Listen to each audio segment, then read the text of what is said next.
20,000 taon na ang nakaraan nang unang magkaroon ng modernong tao sa Pilipinas. Ayon sa pagsusuri ng mga eksperto, ito ay resulta ng natural na proseso ng human evolution at taliwas sa dating paniniwala. Hindi nagmula ang mga Pilipino sa lupain ng mga Malay o China. Ngunit ang ating kultura at pisikal na pangangatawan ay katulad ng mga Malay, Indonesian at iba pang mga naninirahan sa Southeast Asia dahil sa pagkakaroon natin ng parehas na klima at pagkain. Ito ang tinatawag ni F. Landa Jocano na base culture at nagkaroon lamang ng pagkakaiba-iba noong sinakop ang Southeast Asia ng iba't ibang bansa. Noong 14th century, unang narating ng Islam ang bansa mula sa Malaysia. Narating ni Raha Baginda ang Sulu at doon sinimulan ang pagpapalaganap ng Islam. Sa Mindanao naman, naging unang sultan si Serif Kabunsuan at sinimulan din doon ang paglaganap ng Islam. Umabot sa Luzon ang paglaganap ng Islam. Sa mga panahong ding ito ay naging sentro ng kalakalan ang Pilipinas sa Southeast Asia. Nangunguna sa pangangalakal sa Pilipinas ang mga Chinese. Sumunod ang mga kaharian ng Cambodia, Champa at Siam. Noon pa man ay matatawag na sibilisado ang mga isla sa Pilipinas. Mayroon ng mga balangay, may mga pinuno at mga batas na sinusunod. May sariling relihiyon, kultura at organisadong ekonomiya. March 17, 1521, nang unang narating ni Magellan ang Pilipinas, ngunit hindi nagtagal ay namatay siya sa Mactan noong April 1521 dahil sa panghihimasok sa away sa pagitan ni Lapu-Lapu at Zula. Taong 1528, sinundan ng Saavedra Expedition ang paglalakbay ni Magellan. Narating nila ang Lanuza Bay, malapit sa Surigao. Hindi nakauwi si Saavedra sa Mexico, na noon ay kolonya na ng Espanya at namatay sa paglalakbay. Isa sa mga pinakamahalagang ekspedisyon ay sumunod noong 1542, pinamumunuan ni Ruy Lopez de Villalobos.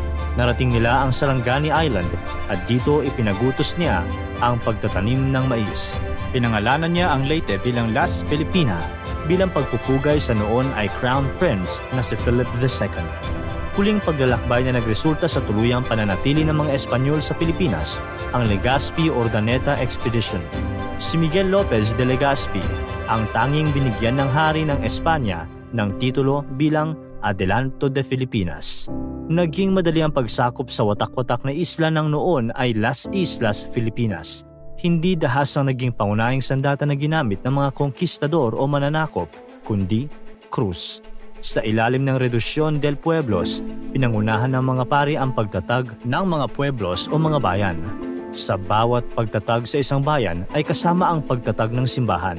Naging basihan din ng yaman ng isang lugar ang pagkakaroon ng magandang simbahan. Naging pabor ito pareho sa gobyerno ng Espanya at sa simbahang Katoliko. Mas mabilis na napag-isa ang Pilipinas at napapalaganap ang Kristyanismo. Ngunit ang relihiyon natin noon ay animistic o nagsasamba sa mga anito, mga kahoy at bato. Ngunit paano tayo nakumbinsing mag-iba ng relihiyon? Karamihan sa ating mga paniniwala ay hinalo ng mga Espanyol sa paniniwala ng Kristyanismo. Stratehiya ito upang maramdaman natin na hindi natin iniiwan ang nakaugaliang paniniwala. Ngunit hinahaluan lamang ito ng bago. Dahil hindi tayo nagkaroon ng iisang kultura bago sinakop ng Espanya, hindi rin natin tinawag ang sarili na Filipino. Indio ang naging tawag sa atin ng mga Espanyol. Ang tawag na Filipino ay ginamit lang noong unti-unti nang nagkakaisa ang bansa. Matagumpay na napasailalim sa kapangyarihan ng Espanya ang Pilipinas sa loob ng 333 years. Nakita ang paglago ng ekonomiya at pagtanggap nating mga Filipino sa kultura ng Espanya. Nagtayo ng mga paaralan ang mga Espanyol, ngunit naging eksklusibo ang edukasyon sa mga mayayamang angkan. Higit sa lahat, naging marahas sila sa ating mga Indio. Taliwas sa kadalasan nating naririnig, hindi tayo naging bulag at bingi sa mga karahasan ng mga Espanyol.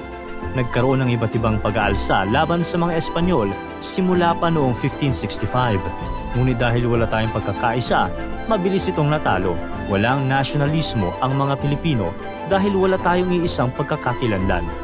Habang nangyayari ito, ay unti-unti naman na lumago ang ekonomiya ng Pilipinas. Sabay dito ang pagkakaroon natin ng mga middle class. Ang mga middle class na ito ay mga natives ng Pilipinas na nagkaroon ng sapat na pera. Nagkaroon ng pagkakataong makapag-aral ang mga anak nila. Nagkaroon rin tayo ng mga Pilipinong pari. Nagbunga ito sa pagkakaroon ng tensyon sa pagitan ng mga Pilipinong pari at mga praileng Espanyol. Ang mga Pilipinong pari ang unang nagtulak sa ideya ng nasyonalismo. Naging banta ito sa mga Espanyol. Nagresulta ang takot na ito sa pagkakaugnay ng tatlong pari na sina Father Mariano Gomez, Father Jose Burgos at Father Jacinto Zamora o ang Gomburza sa Cavite Mutiny. Hinatulan sila ng kamatayan. Ang Cavite Mutiny ay nag-ugat sa hindi tamang pasahod sa mga Indio. Ang pagpatay sa Gomburza ay nagsilbing hudyat sa pagkabuo ng nasyonalismo at ng revolusyon. Dagdag pa rito, ang mga anak ng middle class o ang mga ilustrado ay nagkaroon ng pagkakataon na makapag-aral sa ibang bansa. Unti-unti tayong namulat sa liberal na pag-iisip. Bukod sa mga natutunan nila sa edukasyon sa ibang bansa, ang mga middle class din, kahit na may mga lupa, ay naging alipin sa mga praile. Kung maaalala natin sa kwento ni Rizal, naging mahirap ang kanilang pagsasaka sapagkat pataas ng pataas ang buwis na binabayaran sa mga praile. Ito, kasama ang edukasyon ang naging mitsa sa kanilang pagkamulat. Ngunit ang nais ng mga ilustrado at mga negosyante ay reforma lamang. Kaya't ang unang samahang nabuo sa Espanya ay mga reformista na ang nais ay maiparating sa inang Espanya ang nangyayari sa Pilipinas. Noong 1889, naitatag sa Espanya ang La Solidaridad, ngunit hindi naging matagumpay ang reform movement. Nang umuwi si Rizal sa Pilipinas, itinatag niya ang La Liga Filipina kung saan naging miyembro si Andres Bonifacio. Noong nalaman ito ng mga Espanyol, inakusahan si Rizal ng pagdadala ng ipinagbabawal na babasahin at ipinatapon siya sa dapitan. Nahati sa dalawa ang La Liga, ang Cuerpo de los Compromisarios para sa reforma, habang itinatag naman ni Andres Bonifacio ang Katipunan, na ang nakikitang solusyon ay revolusyon. Madalas nating naririnig na hindi naging pabor si Rizal sa revolusyon. Hindi siya naging pabor sapagkat para sa kanya ay hindi pa tayo handa noon. Gayunpaman, hindi ito napigilan. Noong August 23, 1896 ay isinagawa ang Sigaw sa Pugad Lawin, senyales na nagsimula na ang revolusyon. Kasagsagan ng pakikipaglaban para sa kalayaan, nahati sa dalawang paksyon ang Katipunan, ang Magdiwang at Magdalo. Ninais ng Magdalo na palitan ang Katipunan ng panibagong gobyerno, ngunit ang Magdiwang naman ay iginiit na sapat na ang Katipunan sapagkat kompleto naman ito sa pagkakaroon ng konstitusyon. Ang Magdalo ay pinamumunuan ng pinsan ni Emilio Aguinaldo, samantalang ang Magdiwang ay pinamumunuan ng uncle-in-law ni Andres Bonifacio. Sa Tejeros Convention, idineklara na dapat magkaroon ng bagong gobyerno. Inihalal si Bonifacio bilang Secretary of Interior, ngunit kontra dito si Daniel Tirona dahil hindi abogado si Bonifacio. Lubos na nainsulto si Bonifacio at sinabing walang bisa ang eleksyon. Muling nagpatawag ng eleksyon si Bonifacio, ngunit mas pinaboran ng mga ilustradong kasapi ang Republika sa pamumuno ni Emilio Aguinaldo. Nalaman ni Aguinaldo ang pag-oorganisa ng meeting ni Bonifacio, naggalit siya at ipinahuli ito. Nilitis si Bonifacio at pinaslang kasama ang kanyang kapatid sa salang treason. Si Andres Bonifacio, bagamat walang formal na edukasyon, ay siyang naging matibay na leader ng revolusyon. Sinusunod at nirerespeto, at higit sa lahat, siya ay kasama ng mga ordinaryong Pilipino. Alam niya ang kailangan ng masa, kasapi siya ng mahihirap. Ngunit sa pagpalit ng leader ng revolusyon, nawala rin sa atin na nagnanais ng kalayaan ang laban. Napunta ito sa kamay ng mga ilustrado. Ipinagpatuloy ang revolusyon hanggang sa narating ni Aguinaldo ang Biyak na Bato. Dito niya isinulat ang mga reforma na nais daw nating mga Pilipino. Bumalik rin sa reforma ang ipinaglalaban, sapagkat ito naman talaga ang orihinal na gusto ng mga ilustrado. Pinirmahan nila ang Pact of Biak na Bato noong December 15, 1897.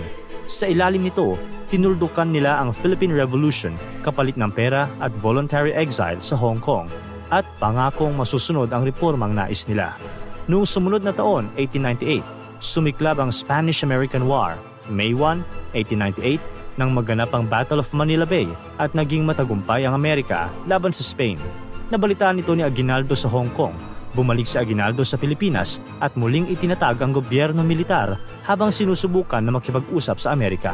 Habang nangyayari ang lahat ng ito, hindi tayo tumigil sa paglaban para sa kalayaan. Umalis man si Aguinaldo at idineklara ang pagtatapos ng Philippine Revolution.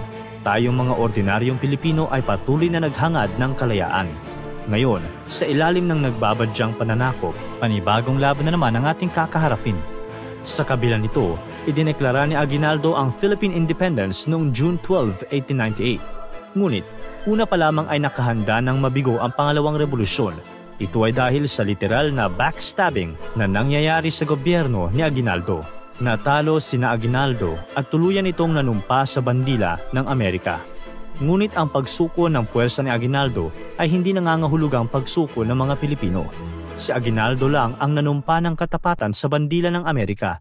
Ngunit sa iba't ibang bahagi ng Pilipinas ay nagpatuloy tayo sa pakikibaka. Sa Luzon ay ipinagpatuloy ni General Miguel Malvar at General Vicente Lucban sa Samar ang pakikipaglaban. Itinayo naman ni Macario Sakay ang Tagalog Republic na may sariling konstitusyon at nakuha niya ang puso ng karamihan. Tinawag pa siyang Hero of the People. Sa Luzon noong 1907 ay pinamunuan ni Salvador Felipe ang pag-aalsa. Nagkaroon din ng Moro resistance sa Mindanao.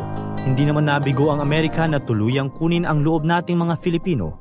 Bagamat may mga hindi mabuting polisiya, nagpatayo sila ng paaralan, mga riles ng tren upang mapabilis ang produksyon, pinalago ang ekonomiya at nangako ng kalayaan. Hindi ninais ng Amerika na gawing kolonya ang Pilipinas sapagkat magiging responsibilidad nila ito. Dagdag pa dito, nangangahulugan nitong tayo ay dadagsa sa Amerika at hindi ito ang nais ng mga negosyanteng Amerikano. Para mapanatili ang kontrol sa Pilipinas, ay sinigurado nilang nakadepende sa kanila ang ating ekonomiya, maging ang produktong gusto natin. Tumagal ng ilang taon ng mga economic treaty sa Amerika at noong 1992 lang umalis ang base militar nila sa Pilipinas. Sa ganitong paraan, nasa ilalim pa rin tayo ng Amerika, ngunit hindi bilang kolonya. Upang masigurado na tuluyan nilang nakuha ang puso nating mga Pilipino, ibinigay nila ang matagal na nating ninanais, ang kalayaan. Sa ilalim ng Commonwealth ay ipinaramdam ang unti-unting pagsasarili ng Pilipinas. Ngunit naudlot ito nang dumating ang mga Hapon, panibagong grupo ng mananakop. Sa ilalim nila, naging lubos na mahina ang ekonomiya ng Pilipinas. Katulad ng Amerika, sinubukan din nilang kunin ang puso natin. Ngunit masyado na tayong loyal sa mga Amerikano at hinintay natin ang muli nilang pagdating at pagligtas sa atin. Hindi naman tayo nabigo dahil bumalik nga ang mga Amerikano taong 1946 nang official na may deklara ang kalayaan ng Pilipinas. Ngunit naging malaya nga ba tayo? Sabay sa pagsasarili ang pagkakaroon ng sunod-sunod na presidente, ngunit nanatili ang impluwensya ng Amerikano sa ating politika. Sa ilalim ng 6 na pangulo ay natamasa ng mga Pilipino ang demokrasya, ngunit noon pa man ay biktima na tayo ng korupsyon sa gobyerno. Hindi nakapagtataka na kahit may sariling pamahalaan ay hindi tumigil ang mga rebelyon. Lumipas ang panahon at kasabay nito ay nasaksihan ng mga Pilipino ang iba't ibang presidenteng umupo. Bawat isa ay may bahid ng korupsyon sa gobyerno. Paulit-ulit tayong humingi ng pagbabago. Sa bawat eleksyon, lagi nating iniisip na itong pipiliin natin ay ang sa palagay nating magbabago ng bansa. Ngunit hanggang ngayon, tila hindi tayo umusad. Dumadami pa rin ang naghihirap at nagugutom. Ngunit kung meron mang positibong pagbabago sa atin, ito ay ang pagmamahal natin sa sariling kultura. Dahil wala na ang mga dayuhan, natutunan na nating kilalanin ang ating pagka-Pilipino at pag-aralan ang ating sariling wika. Ipinakita natin sa buong mundo na kaya nating magtagumpay sa iba't ibang larangan katulad ng athletics, boxing, singing at maging sa Olympics. Natuto rin tayong maging matatag, daanan man tayo ng bagyo, lindol at pagputok ng bulkan. Bumabangon pa rin tayo at matapang pa rin na humaharap sa hamon habang patuloy na nangangarap ng maayos na bukas. Nagpapakita lamang ito na ang mga Pinoy mula noon hanggang ngayon ay matapang. Nakayanan na nating patalsikin ang mga mananakop, makipagdigma para sa kalayaan at magpatalsik ng mga korap na leader. Sigurado akong kakayanin natin mga Pilipino ang susunod pa na mga kabanata. Pero ano kaya ang magiging laman ng mga kabanatang ito? Para tuloy-tuloy ang saya at kwentuhan, huwag kalimutan mag-subscribe sa Bubbly YouTube channel at pindutin ang notification bell.